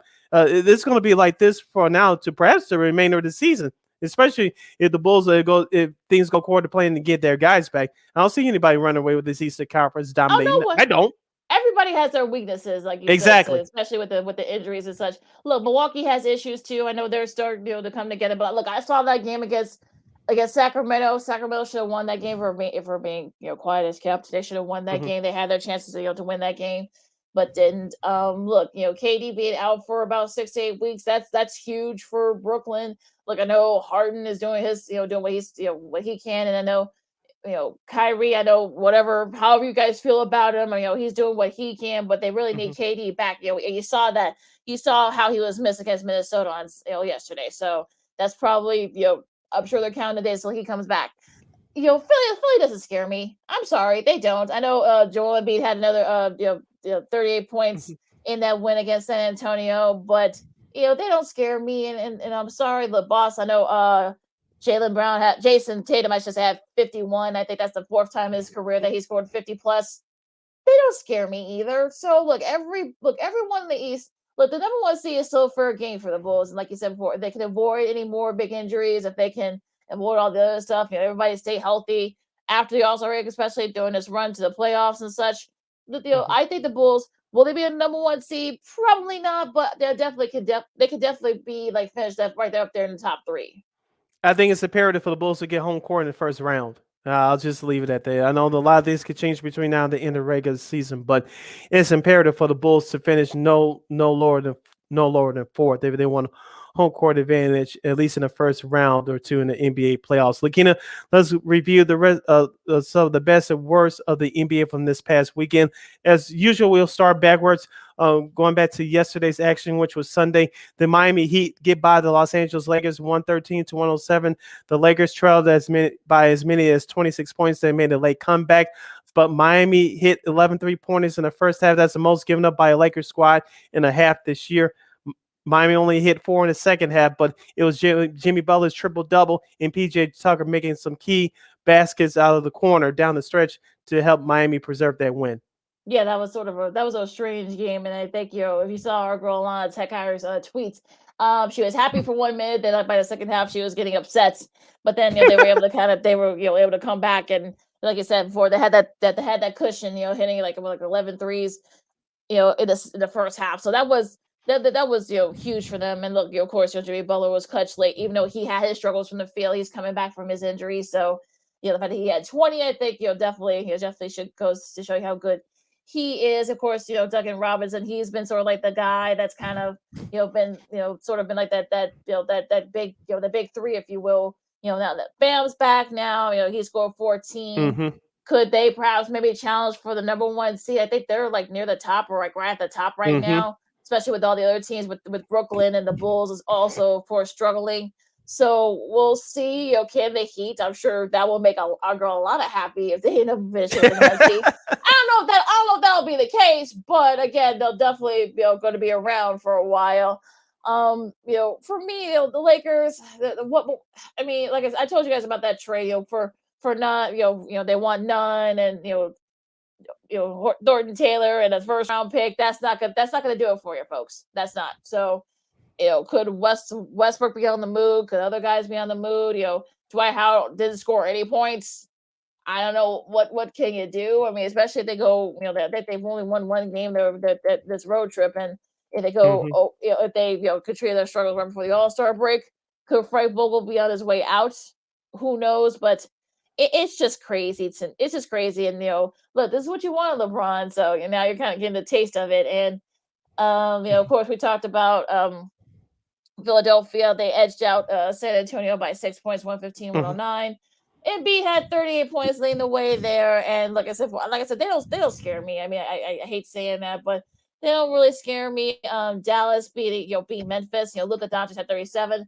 Is Dallas starting to kind of get on a roll there in the West? Yeah, they definitely bounced back after that bad loss to Phoenix on Thursday. Yeah, so could they perhaps maybe be on the move? Denver edged out Detroit by 6. Jokic had another triple-double. So, I know they're trying to kind of hold everything down. Murray's still out. We'll see if he didn't have a triple-double, I should say. Jokic did. That was actually broke a streak where he had 4 Trey Kings with a triple-double, but they didn't really need to. I mean, they had other guys step up too. I know Nuggets have had their various injury issues, so they're only 3 games over, but we'll see if they can kind of hang on there near the top of the West. The West is so deep, but what else caught your eye this weekend? The Golden State Warriors continue to struggle shooting the ball from the outside, but they got away with it last night as they barely beat the Utah Jazz 94-92. Steph Curry, he's still one of my top players for MVP, but like I said, they struggled shooting the ball early. I know they had a bad loss against Indiana last Thursday. We talked about that in our last episode, but as you mentioned, like as soon as Klay Thompson gets his conditioning back and he gets his timing back, he's allowed to play in back-to-back games. That team is going to be dangerous. What do you think that GM Bob Myers is going to do at the trade deadline, Lakeena? Do you think they're going to improve their roster? Because if they do, they'll be a more dangerous team. I don't know whether they can do that or not, but I don't know if they'll be able to. What's their cap situation? Because I feel like they're kind of up against the cap as well. So I don't know if they'll be able to do. He'll be able to do anything, but again, we'll see. And also remember, Utah still without Donovan Mitchell, who's still going through concussion protocol. So I think folks need to kind of muscles on that and why the Jazz that game was so close yesterday. Of course, with the struggles from the field, but yeah, I mean, the Warriors. I mean, like I said, I don't know what's their cap situation, kid. I know Draymond's still out. So, I think that might be why they're struggling. They might just stand pat. But, again, you never know what goes on with some of these GMs. So, we'll see what goes on, what happens there. On Saturday, you had a Phoenix just edging out. Indiana almost pull off another upset out west on the road. But, the Suns did just enough to win that game, edging them out by 10. Pulling away from them late. They kind of they kept it close a little bit, but they did. CP3 had 18 and 16 assists. Also, too, the Booker struggled, but they had guys. Here's a name that you haven't heard from in a while. Bismarck Biyombo had 21 off the bench. Woo. That's probably the most he scored in a while. So they were able to kind of propel him to hold off the Pacers. Yeah, is he about 40 now? Give or take. Yeah, but the Phoenix Suns continue to roll, as I mentioned, with the Dallas game on Thursday. They had a big road win in Dallas. Of course, they wrapped up their weekend play with a big win over the Indiana Pacers, who had a surprising 2 road wins on their West Coast road trip at the Lakers and at Golden State. The Cleveland Cavaliers got by the Oklahoma City Thunder on Saturday night, 94-87. Lakeena, could they have possibly, we talked about this before, I'll bring it up one more time. Could they have 2 All-Stars, Darius Garland and Jared Allen? They both worthy of All-Star spots.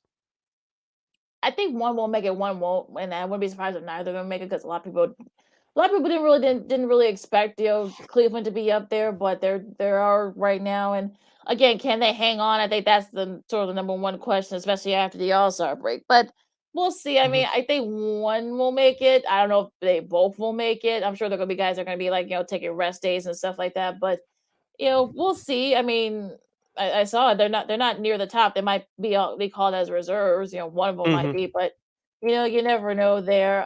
Going back to Friday, Atlanta edged out Miami 110-108. I mean, Trae Young had 38 and 28, I should say. And it's sort of like one of those things where they needed sort of like it was kind of back and forth, but yet the Hawks outscored Miami by 12, 34-22 late to pull away and perhaps ultimately edge out that game. And I think if you're Miami, this is going to be one of those games where they might come back and bite you in the butt, especially when it comes to seeding. So not a good loss, a good win for the Hawks, but a bad loss for Miami. Yeah, let's give love to the Portland Trail Blazers as well. They beat Boston in Boston on Friday as they continue to go through their East Coast road trip. Of course, they got another big win on the road in front of a crowdless fan base in Toronto yesterday, 114-105. So Portland Trail Blazers get some love from me. Also, too, Lakeena, the Golden State Warriors, we talked about their struggles recently. Steph Curry hit another game winner on Friday as they defeated the Rockets 105-103. That's his first buzzer beater, believe it or not, in his career. So I think that was shocking. Yeah, that was sort of a shock. But yeah, I mean, the fact that they did that against Houston, I mean, that just shows you that the Warriors are kind of going through a little bit of a struggle right now. Of course, Clay is still getting his conditioning back, like you said. Draymond's still out, so you hope that maybe those guys can come back after the All-Star break. Those guys can come back and they can kind of do some damage in the the Western Conference. They got the number 1 seed, but Phoenix is right on their heels. So we'll see what happens. Going through the schedule real quick for this week, you got New York and Cleveland at 6:00 tonight. That should be a fun one. I know, the Knicks are coming off second of a back-to-back after beating the Clippers yesterday. So we'll see what what happens in that matchup. Of course, you got Chicago and OKC, Indiana and New Orleans. I think this is the last game of that road trip that they have, for out west. So we'll see what they do. Also, Utah and Phoenix. That's the NBA TV game at 8:00. That's going to be a fun one. I can't wait to watch that one. Going to Tuesday's action, which is tomorrow, you have the Denver Nuggets at the Detroit Pistons at 6:00. You have the Hornets and the Raptors at the same time. The Clippers continue the East Coast road trip. They'll take on the Washington Wizards in our nation's capital. That's at 6:00. A makeup game from December 19th is the New Orleans Pelicans at the Philadelphia 76ers. At 6:00. At 6:30, we have Sacramento at Boston on TNT at 6:30. This is the Tuesday night doubleheader now. The used to be players only.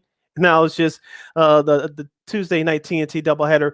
It will be the Los Angeles Lakers versus the Brooklyn Nets. Anthony Davis, Lakers superstar, big man. He's on this road trip. Could he make his return to the lineup? He's missed the last 17 games with a knee injury. Yeah, they said they were going to check up on after like 4 weeks. It's been 4 weeks, so we'll see. We might see him tonight. I'm sure the TNT folks would love to see that. San Antonio and Houston is always fun when those two teams match up. The Battle of Texas. Speaking of Texas, Dallas goes to Golden State. That's the second game of that TNT doubleheader. That should be a lot of fun. Mm-hmm. Luka versus Steph. I mean, that should be a lot of fun. Also, this other game should be a lot of fun too. Portland's back in Portland as they host Minnesota. Let's go to Wednesday's schedule. This is an underrated game, but this should be going. This is definitely a league pass game. The Milwaukee will travel to Cleveland to take on the Cavaliers at 6:00. The Hornets will travel to Indianapolis to take on the Pacers also at 6:00. The Clippers will continue the East Coast road trip at Orlando. Let's see if Orlando can pull off another upset there. At 6:30, we'll have Sacramento visiting Atlanta. The first game of the Wednesday night ESPN doubleheader will feature the New York Knicks at Miami to take on the Heat. A makeup game from December 19th at 7:00. It will be the Denver Nuggets versus the almost said it, the Brooklyn Nets. Of course, a makeup game from December 22nd at 7:00. The Raptors will travel to Chicago to take on the Bulls. At 7:30, Memphis at San Antonio. At 9 p.m. on ESPN, the Wednesday night doubleheader will conclude with the Suns visiting the Utah Jazz in a quick 2-game series between those two teams. And at 9:00, wrapping up the Wednesday schedule, Dallas at Portland. That should be a fun one. Also, both those two West Coast games should be a fun one. Looking forward to that Phoenix-Utah game. We'll see if Donovan Mitchell could get cleared, to come back for that game. Like I said before, he's been missing the last couple due to the concussion protocol. So we'll see if he'll be back for that. The Thursday night games, it's both the TNT doubleheaders. Just two of these games. You got the Lakers and the Sixers. LeBron versus Joel Embiid. We'll see if AD doesn't come back for that Brooklyn game on Tuesday. We'll see for tomorrow. We'll see if he comes back for this game on Thursday on TNT. I know TNT's hoping for either one of them at this point. Also, second half of the doubleheader should be a good one. Karl Anthony Towns and the Minnesota Timberwolves go up against Steph. We'll see if Clay will be able to play that game, and also too, we'll see if Draymond's back. He could come back this week, they're saying. So, that should be a good one. The T-Wolves and the Warriors. Yeah, the Warriors have been having their problems with the T-Wolves so far this year. So we'll see what happens there. That's your NBA schedule for this week. Lakeena, it's been another hot show, but we're not done yet. We have to take our 2-2 break. When we return, we'll give you the best and worst from the world of college basketball, and we have a couple of documentaries that's going to be premiering soon, so we'll have to look out for those and a whole lot more. Along with Lakeena McGee, I am Sydney Brown. You're listening to Second City Sports. We're live in 11 color right here on Sports Zone Chicago. AutomotiveMap.com presents the Sports Flash on the Sports Zone Chicago. The Bulls have dropped 2 in a row on Sunday. It was a 114-95 setback at Orlando. The lowly Magic took a 23-19 lead out of the first quarter. They led at 53-37 at the half. DeMar DeRozan with 41 points in the loss. Nikola Vukovic had a double-double, 13 points, 13 rebounds. Kobe White chipped in with 22 points, 28-17 Chicago. Back at it tonight, they'll visit the Thunder. They head into the matchup one game out of first place in the East. The Blackhawks visit Colorado tonight. Chicago's winless in 3. It's the second of 3 straight away from home. They open the trip with a 4-3 overtime loss at Minnesota on Saturday. The Bears GM search continues. They've got a second interview set up with Chiefs Executive Director of Player Personnel Ryan Poles this week. The Bears also whittling down their initial list for a new head coach. For lightning fast sports updates, download the Score app. It's free and one of the most popular sports apps in North America. I'm Chuck Sanders. That's the Sports Flash on the Sports Zone Chicago. Deep breaths. Mi's virtual meditation studio has never been busier. Imagine not working. They need a remote assistant to realign their scheduling. Blank calendar. Sorry, back to your breath. Indeed can help them hire great people fast. I need Indeed. Indeed you do. Make calls, schedule virtual interviews, and talk to candidates right from your employer dashboard. Visit Indeed.com/credit and get $75 towards your first sponsored job. Terms and conditions apply. Hello, this is Discover, and we take customer service very seriously. We know that if you have a question or concern about your credit card, that's a serious matter, and you need to talk to a real person about it. So we offer around-the-clock access to seriously talented representatives in the USA. Again, it's a serious endeavor. The only funny thing about it is Bob. If you call us and Bob answers, you're in for a treat. Get 100% US-based customer service and talk to a real person day or night. Discover. Exceptionally common sense.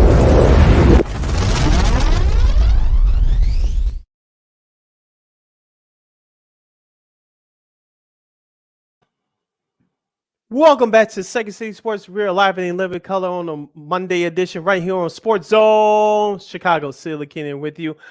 Great show today, Lakeena, but we're not done yet as we had to talk about the world of college basketball. We have less than 30 minutes left, give and take 25 minutes left in the show today. So you have a question or comment for us, go to Sports Zone Chicago's Facebook page or Sports Zone Chicago on YouTube. Type in your questions or comments in the comment section. Lakeena will get them up on the screen for you. Lakeena, let's go start locally in college basketball from this past Saturday.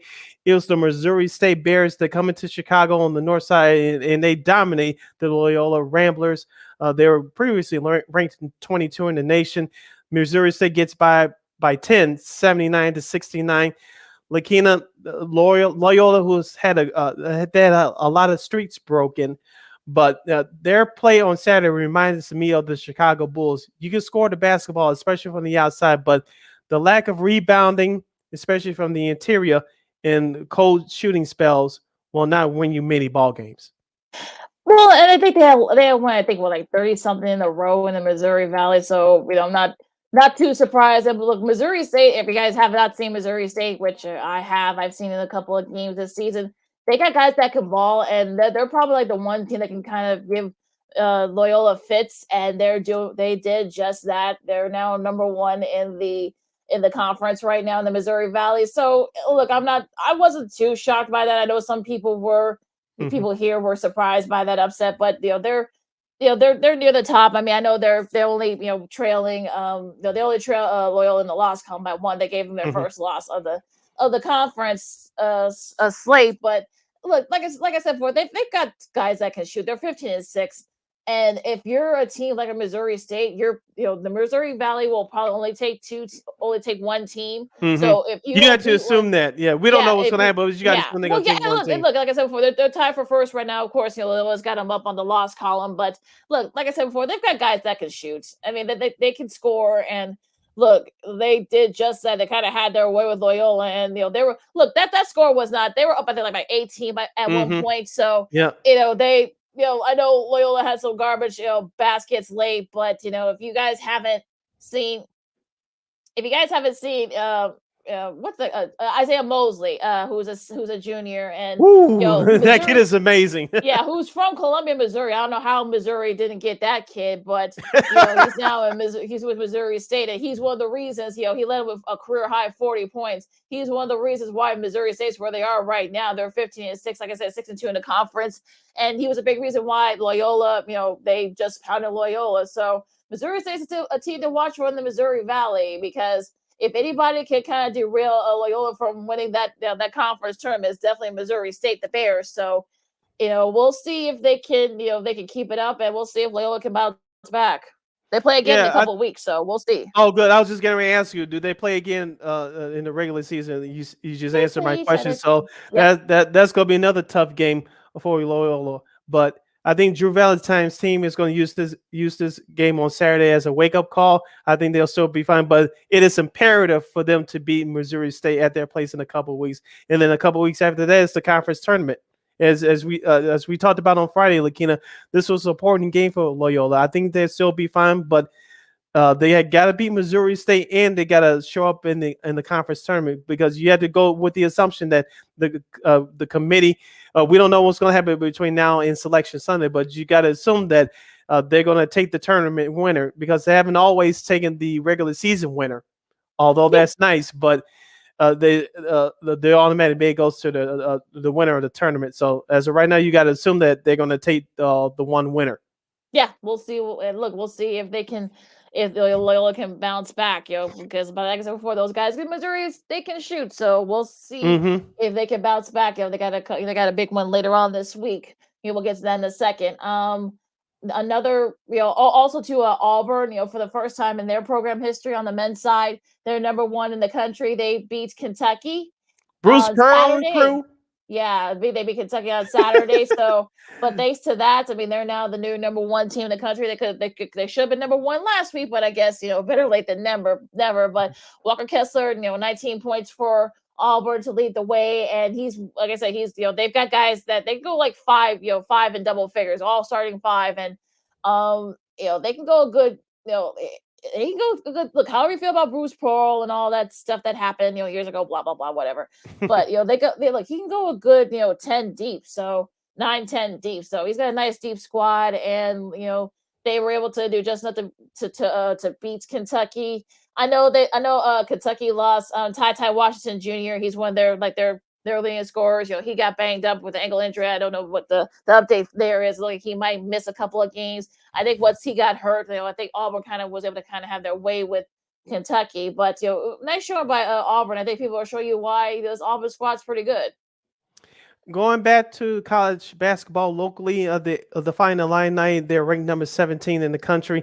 They lost to Maryland on the road, 81-65. Of course, the Fighting Illini were without Kofi Coburn, their stud big man. I still thought that was going to be more competitive than this, but I think Illinois could take this game and throw it out the window. As soon as Kofi returns, I think the Illini will be fine. Also to Michigan State with a big win on the road on Friday at Wisconsin, 86-74. As we told you guys on our last show on Friday, times Izzo's teams get up for big games, and this was another big game, and the Spartans took advantage. His 7th double-digit road win over our AP top 10 team. That's the third most by any head coach. He only trails late great Dean Smith and of course also Coach K.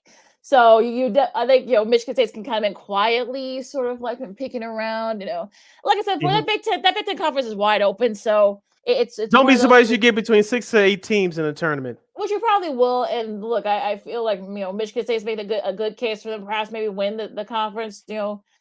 So again, we'll see what happens. But yeah, they've got a nice D squad as they usually do. Of course, as Coach Izzo, of course, you expect nothing less. But it'll be interesting to see what it goes. I mean, they got a couple of big games coming up. We'll get to that in a second. Baylor gets a nice bounce back win. Had to hold off the Fighting Porter Mosers, the Oklahoma Sooners. They've been giving up fists. This is another one of those heartbreakers for Oklahoma. You need these type of wins to fresh up your resume, the quad one and all that stuff. They weren't able to do it, but Baylor got a nice bounce back win. Of course, they lost a couple in a row, but they're kind of starting to get back up there. Duke beat Syracuse easily. Unfortunately for Syracuse, they caught them in a pretty bad mood after Duke losing to Florida State. So so they were able to kind of a nice bounce back win. They beat them by 20 Paulo Ranchero had 15 to lead the way there. I think all 5 stars were in double figures for Duke. So, a nice big show just hammering Syracuse. Yeah, and speaking of another Illinois connection, Bruce Weber and the Kansas State Wildcats. I did catch some of this game between the Wildcats and number 7 ranked team in the country, the Kansas Jayhawks. The Jayhawks had trouble, but they were able to escape Kansas State by 378-75. Lakeena, does head coach Bill Self, does he have a case to does, in your opinion, because I haven't watched them all the way this year, do you think that they have enough to make a deep run? Because they haven't lived up to their potential in the last few years. Well, and also too, they have a very young squad, so I think that's playing a lot. And also too, our thoughts first go out to Coach Self, who lost his dad on Friday night. That was a very emotionally charged game. You saw his comments afterwards. It's gone viral, so make sure you guys check that out. Look, K-State led for a little bit, and I watched a little bit of this game too, and they really had to kind of dig down to the trenches, and they were able to pull it off. Look, K-State, that's their in-state rival. So of course they're always going to give you fits, and of course Bruce Weber, of course, has beaten Kansas a couple of times since he's been there. So you don't want to take your team lightly. But look, I think Kansas is doing just enough. I think once all the guys start meshing better, they're back to being healthy again. So I think that's that plays a part as well. So I think we're starting to see Kansas sort of turn the corner a little bit. I know they had their struggles in conference play, though they lost to Texas Tech. We'll get to that. Get to that next. They play each other tonight. And yeah, look, we'll see. Look, we'll see what happens in that game. I know they're going to want their revenge. But yeah, I think the K-State. I think once we get to see, look, we got about 6 or 7 weeks before the tournament starts, so that's plenty of time for people to the guys kind of get it going and meshing one together. Tennessee with a big one, nice win against LSU by 14 points. They pulled away late in the second half. I saw a little bit of this game and in between, and look, the Tennessee looks really good. The Rick Barnes, I feel like, doesn't get enough credit at the schools he's been at, and he's not getting any credit here. I think Tennessee, a lot of people thought once Grant Williams and that group left, people thought that that's basically they're going to go back to being just a football school. They've got guys out there that can play. Santiago Vescovi, who's kind of like that. That sort of he kind of reminds me of Vooch a little bit, sort of like that big, tough, inside guy, a little bit of jokish too, but he led the way with a double. But yeah, I think Tennessee sort of like hanging in there with Auburn and Kentucky and also LSU for that, in the SEC.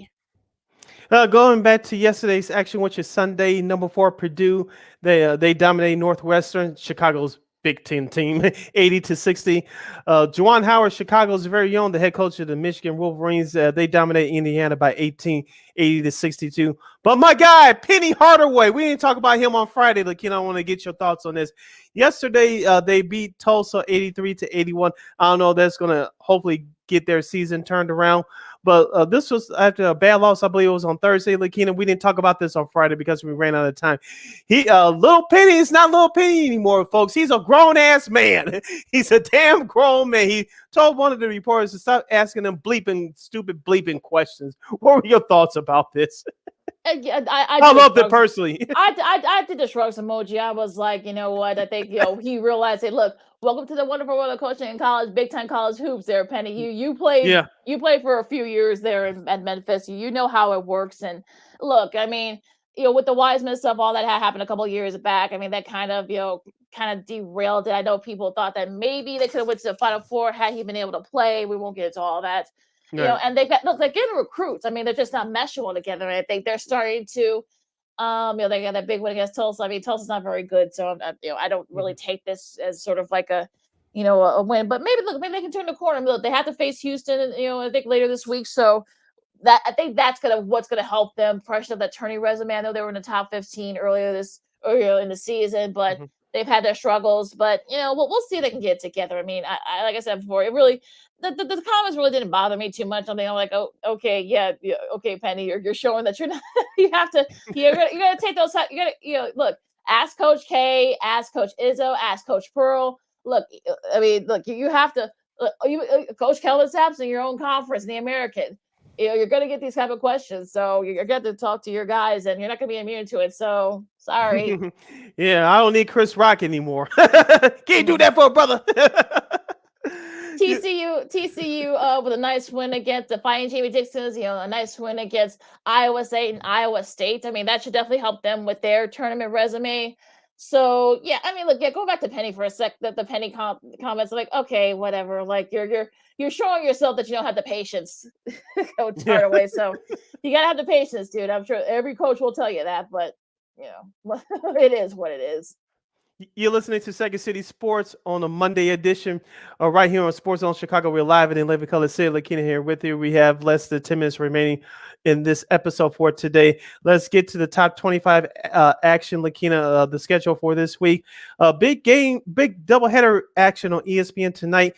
It'll start at 8 o'clock. Number 13, Texas Tech. The Red Raiders will travel to Manhattan, Kansas to take on the number 5 ranked team in the nation, the Kansas Jayhawks. Followed by Arizona State at number 15, USC, the Trojans. That's at 10 p.m. tonight. Both games can be seen on ESPN. That's actually a makeup game. So we're seeing, they rarely play games on Monday in the Pac-12. So that's actually from a makeup game from last month about this time. So I think USC, of course, USC had COVID issues early on. I know Bobby Hurley and a couple of their players are going to be suspended for Arizona State because of something that happened earlier this week. I don't want to get into it because it's a little bit weird, but they're going to be without him. I know SC is going to want their revenge. Unfortunately, they're not going to be playing in front of a crowd at the Galen Center because of COVID and such. So there's nobody going to be there. It's going to be kind of like a scrimmage, but that should be a fun one there. As usually is when those two teams play. The Kansas Texas Tech game. I know Kansas is going to want their revenge. Tech got the best of them without their best player in Lubbock. He's back. Now we'll see if Kansas will actually be able to enact their revenge. Also, San Diego State hosting UNLV. Of course, San Diego State is sort of like them in the class of the Mountain West Conference. We'll see if they can keep that up. Also, Seton Hall hosting St. John's. Again, this is a makeup game, so at 8 o'clock on FS1. So that should be a fun one between those two teams, that it usually is. Let's go to the Tuesday schedule, which is tomorrow. A couple of notable games. Number 9, Duke will host Clemson at 6 p.m. That's on ESPN2. At the same time, on the big ESPN, number 10, Michigan State will travel to Champaign to take on the number 24 ranked team to find the line. Now, this is a big game for both teams. Hopefully, Colburn will return. If he does, that's going to give the Illini a big lift. I believe it's going to be a close game, but the Illini needs this game more than Michigan State does. So that should be interesting game there. At 6 p.m. on FS1, we'll have number 14, Villanova. The Wildcats will host the DePaul Blue Dings. DePaul's still hanging over 500 at 10-8, but I feel that the ship is sinking over there on the near north side of DePaul. And DePaul played Villanova close early on their first meeting just a couple of weeks back. So I'm sure Villanova is going to want to, make sure to step the foot on the gas early. I mean, if they hit their threes, they're tough to beat. So if you're Villanova, you're trying to get that hot start. As far as the Illinois Michigan State game, like you said, Michigan is like the top of that conference right now, and we'll see if Illinois can bounce back. I know hopefully Coburn will be back, but again, we'll see. Fordham and Dayton, if it was for Davidson, Dayton would be up there like in the top of the conference right now. So Fordham, they're kind of battling out too as well. I know they lost a couple of tough ones to Davidson. So that's a 6 o'clock game on ESPN Plus if you have that. At 7 p.m. on the Big 12 channel and ESPN Plus, with number 4 Baylor will host Kansas State. At 7:30 p.m. this is for Tuesday, continuing. At 7:30 on the SEC Network, we'll have number 1 Auburn travel to Missouri to take on the Tigers. At 10 o'clock on ESPN, number 3 Arizona, they'll travel to Los Angeles to take on the number 7 ranked team in the country, the UCLA Bruins. That should be a whole fun. Yep. Another makeup game from about a month ago. But again, the good news is it's going to be on ESPN, and you get Dave Patch and Bill Walton. So we're going to show you why Dave Patch should be getting an extra bonus every time he plays. Also to Oregon and Colorado. Oregon still can't get in the top 25. They've won like 5 in a row. So I don't know what's including both LATs, both UCLA and USC. So I don't know what's going on there. Southern Illinois and Loyola at 7 o'clock. Southern is kind of like on the up and up. I know they're kind of starting to get things going. We'll see if Loyola can bounce back from the loss to Missouri State. Auburn at Missouri. Look, I'm sure the people in Columbia are going to be rocking for that game. So, not saying that they should be on upset alert, but they got some players that can play there with the Tigers. So we'll see. Also, Georgetown, Connecticut. Again, that's another makeup game. We'll see if Coach Petrian will be back for that. I know he's been off due to COVID, so we'll see if he comes back. Wednesday, hump day, Florida and Tennessee. That's early. Note to start. That's a 5 o'clock game on ESPN2. So note to start there, folks. That's a 5 o'clock Central Time game. Providence and Xavier. That should be a fun one. That's a 5:30 game on CBS Sports Network. If you got that, make sure you guys check that out. Northwestern and Michigan at 5:30 on the Big Ten Network. Again at Juwan Howard. 5:30. Yeah. So yeah. So we'll see. Let's see here. Not a lot. I mean, Iowa State will try to bounce back against Oklahoma State, Oklahoma and West Virginia. Marquette, the Fighting Shaka Smarts, pull off a couple upsets earlier this week. They play Seton Hall, VCU, and Davidson. No, Steph Curry is not teleporting back and forth from there to to the Golden State, but they're back. They're back for the first time since he's been there. Also, they're going up against VCU.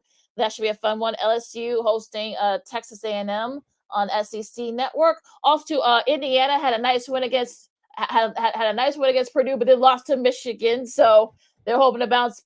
They're hoping to bounce back against. I lost who they're playing against. Who y'all playing? Indiana. I lost y'all for a second. Crap. I lost y'all for a second. Penn State. They host Penn State. So that's 7:30 game on the Big Ten Network. So hopefully they can bounce back from that loss. And wrap up the schedule for this week in the top 25. Let's go to Thursday's game. This has to be a makeup game at 3 o'clock on the Big Ten Network. Number 11, Wisconsin will travel to Nebraska to take on the Cornhuskers. Fred Hoiberg is having another tough season at 6-13. I don't know what's going on over there. I mean, he's recruiting. I don't know because guys don't want to stay. They don't want to play in Lincoln, Nebraska. I mean, Nebraska's a nice city. I don't know. But yeah, this is actually a makeup game for a few weeks back because Nebraska was having COVID issues earlier this year. So hopefully, maybe they can pull off an upset against Wisconsin. It's going to be tough. I'm sure it's going to be a middle of the afternoon. So hopefully, folks will come to go to the Pinnacle Bank Arena, and hopefully they'll be rocking. At 7 o'clock on ESPN, we'll have number 16 Ohio State. Watch out for them in the Big Ten. They'll travel to Minnesota to take on the Golden Gophers. At 8 o'clock on FS1, we'll have number 6 Purdue traveling to Iowa to take on the Hawkeyes. There should be a great Big Ten battle there. West Coast action at 8 o'clock on the Pac-12 Network. We have number 7 UCLA hosting Cal. At 10 o'clock on CBS Sports Network, Loyola Marymount University. They'll travel to Spokane, Washington to take on the number 2 ranked team in the country, the Gonzaga Bulldogs. And at 10 p.m. on FS1, Stanford will travel to Southern California to face USC.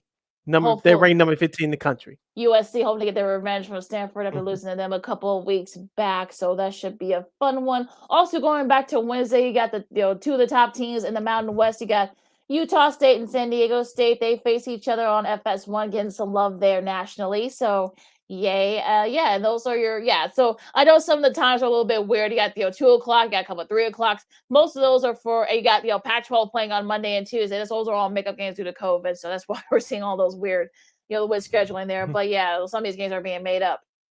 A couple minutes left right here on Second City Sports on a Monday edition. We're live in the Living Color City. Lakeena here with you. Lakeena, we're going to have a new 30 for 30 that's going to premiere on Sunday, February 6th. And that's the 30 for 30. The new film is called The Tuck Rule, featuring former ESPN analyst, current Fox Sports NFL analyst Charles Woodson and Tom Brady watching the famous 2001 the AFC Divisional Playoff Round game between the Oakland Raiders and the New England Patriots. Of course, as you well know, the New England Patriots, this was the year that started off their historic runs with Super Bowls with Belichick and Brady. And during that 2001 year, that was the last year that the Patriots played at Old Foxborough Stadium.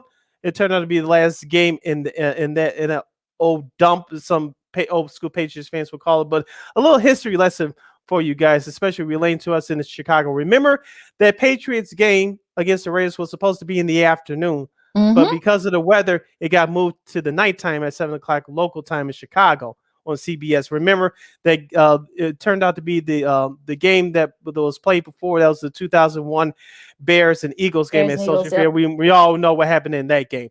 But of course, also during that day, it was an NBA game that took place at the United Center early the afternoon. It was Jordan's Washington Wizards against the bad Chicago Bulls team. The Wizards won the game. That game was just so ugly. Ugh. But anyway, I'm looking forward to see how ESPN presented this with Woodson and Tom Brady, both former college teammates at Yes, they The were. University of Michigan. How did ESPN set this up, and what was their initial thoughts of watching this game, assume both and watched it together in a studio? It's gonna be interesting, but yeah, like I said, they're actually doing a 90-minute 30 for 30 on this. Really, I mean, I'm like, I know Raiders fans are still upset about the call and such, and I know that it had it not been called, who knows what would have happened. Could Brady's legacy have changed or the Patriots' legacy have changed? Hmm. Yeah, but I'm kind of like, oh god, like okay, like I'll watch it, but begrudgingly. But I'm like, oh goody, like okay, like do we really have to watch this thing? Okay. I think also too. I think it happened. I think the year before, if I'm not mistaken, I had to look this up, but I think this was technically the second playoff game that was aired in prime time at the time, because Yep. this is because remember, up until that time, all the playoff games, excluding the Super Bowl, were aired in the afternoon. The NFL was Mm-hmm. trying to schedule playoff games in prime time, and look what's happening now, 20 plus years later. So it changed a lot of things, that rule the way the NFL games, and almost all of them now airing in prime time. Now we get the extra game in the wild card round with the extra teams, and so a lot of things happen because of this game. Yeah. Well, yeah, I agree with you in that sense. Yeah, but I'm like, okay, they're doing a whole 30 90-minute thing on this, like okay, yeah, it did change, sort of like you got more divisional games in prime time. Yeah, I'm sure last night's Bills Chiefs game was huge. I'm sure the 49ers Packers games were huge, during that Yeah. time. So yeah, I think it did change a lot, and it's yeah, and look, I might check it out, but I'm going like okay, and then it'll be interesting to see the dynamic between those two, like you said. So they played no, actually, no. I think Woodson or no, but yeah, I think Ray had just gotten there when Woodson was there, so I think he had already left. So, but yeah, I mean, okay. Let's see what transpires here. It's gonna be interesting to see those two Mhm. watching this game on the screen. I don't know how ESPN was able to do it, but they made it happen. So And we'll also see. to Terry Bradshaw, the Hall of Fame quarterback of the Pittsburgh Steelers fame, and he's the current Fox NFL Sunday studio analyst. He's going to get a going deep documentary on him as well. That's going to premiere, Yeah, that should I be believe, fun. next week on HBO Max. Yeah, so if you got HBO Max, make sure you guys check that out.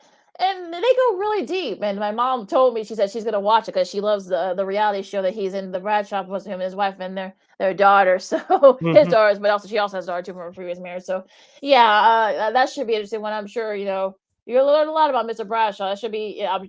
He's no open book pretty much. So I'm sure he'll pour his heart Hmm. out and take a deep dive. So that one I'm looking forward to watching.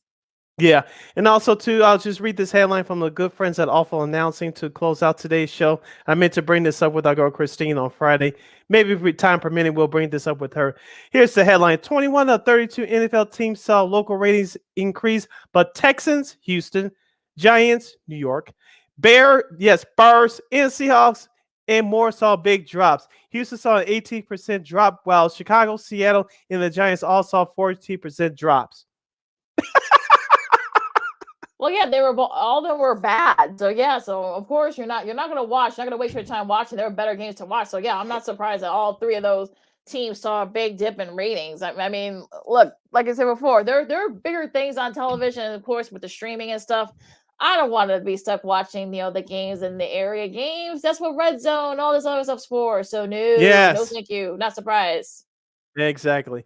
On that note, you can follow yours truly, Sydney Brown, on the Twitter and the IG at SidKid80. Once again, at SidKid80. That's SIDKID80. That's SIDKID80.